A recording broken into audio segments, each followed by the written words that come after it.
My first topic is going to be global warming. And the reason I'm going to speak about global warming at all is because it, within the theme of this series of videos I intend to do, it will have a significant economic impact if the powers that be are able to get their agenda in place and change the way we do business with energy. I guess my first comment would be that obviously the Earth has a finite ability to absorb man-made pollutants, and it has a finite ability to provide us with energy sources. And so any efforts in that direction of conserving energy and reducing pollution are, well-founded. However, you have to look at what the reasons are for doing that in the context of global warming. And I guess the main argument for global warming is that CO2 levels are the source or the cause of global warming. That's been accepted in the mainstream as being a factual thing, whereas I'm not at all convinced that's the case. I guess the mainstream view is expressed by The Inconvenient Truth movie by Al Gore. Now, that movie makes a lot of claims based on scientific facts that will cause catastrophic results if the warming continues. The problem I've found with it, trying to research some of the points they're making in there, is that there's very little scientific evidence for what they're trying to say. For example, 20-foot rise in the ocean levels. Nobody's predicting that in the scientific community that I know, and that's what they're using for their figures to show how much of the planet will be underwater. Increase in activity in storms. No evidence of that. Global warming is causing that either. I guess the main thrust of the global warming, man-made global warming position is that the CO2 levels are what's causing it. There's disputes about that. Al Gore himself uses ice record information to indicate temperature tracking along nicely with CO2 levels, and therefore CO2 must be the cause.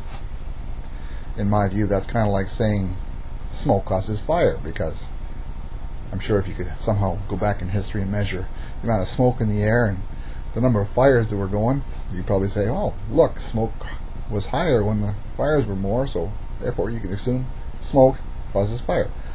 It's a silly analogy, but the truth is that we now know that the CO2 levels present in the atmosphere, indicated by the ice records, lags behind the temperature rise. So that kind of indicates to me that it's like smoke. It's the byproduct of global warming, not the cause of it. We all know CO2 is a greenhouse gas, but I don't see any scientific evidence indicating that CO2 increases in the small amounts they are, like 380 parts per million, are going to cause catastrophic temperature rises. The facts are that CO2 does actually lag behind the temperature rise. That kind of, in my view, refutes CO2 being the cause. And the reason we now know that is because recently there's been some steps forward made in the way they measure the ice records. They've increased the resolution down to a couple hundred years, so they can now see that the CO2 is lagging temperature. And the theory behind that is that the oceans of the world are water. And the water, we know, absorbs carbon dioxide, and when it's colder, it can hold more carbon dioxide. So when the temperature of the Earth rises, the oceans slowly warm and release some of the CO2 they have stored in them. That makes a heck of a lot of sense to me. There's also questions about what the temperature, the average Earth temperature is right now, and is it going up or is it going down? And people are saying, some scientists are saying, well, the temperature peaked in 1998 and it's now dropping. Another point to consider is water vapor. It's really the wild card in the greenhouse warming effect. Scientists are saying that it has 80 times the effect of CO2 by itself, and so obviously its importance in the equation for warming is extremely important. The problem is that the effects of water vapor vary because the concentration of water vapor in the atmosphere at any given time is constantly varying, and cloud cover causes a cooling effect while the vapor portion causes warming. It's a very complex system, and climate models that are predicting warming do not consider the effects of water vapor in the equation. So how accurate can they be? That's a very interesting thing to consider. In light of the new evidence of the lag of CO2 behind temperature rise, the proponents of global warming are saying, well, okay, but if there hadn't been a rise in the CO2, the temperature wouldn't have gone as far up as it did. Of course, there's really not much basis on that point at all. So I guess that covers the what to belief system points 1 and 2. Point 3 would be historical perspective. What does history say? Unfortunately, when it comes to global warming, there isn't a lot of history you can look at, so I guess you kind of got to pass over that one. Where's the reasoning? I guess you could say that there is some genuine concern for the planet, for people who are worried about what we're doing to it, and if they believe that CO2 is the cause of warming, then of course there's something we should definitely do about it. Next point would be where's the money?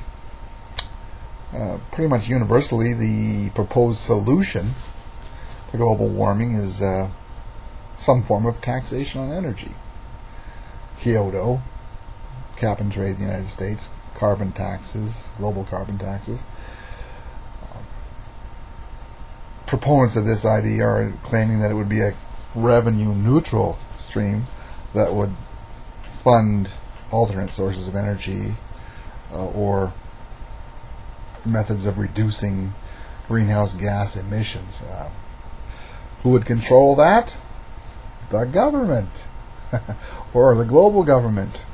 And it's a global problem, right? So we need a global solution. So unfortunately, historically there you see all kinds of statements made about how the money would be used neutrally, but as you know from your own experience, probably you have a bureaucracy controlling money that's taken by force from individuals and used in a means beyond their control. So that about sums up the global warming thing and the first video. Hope you enjoyed watching, and look forward to your feedback. Bye for now.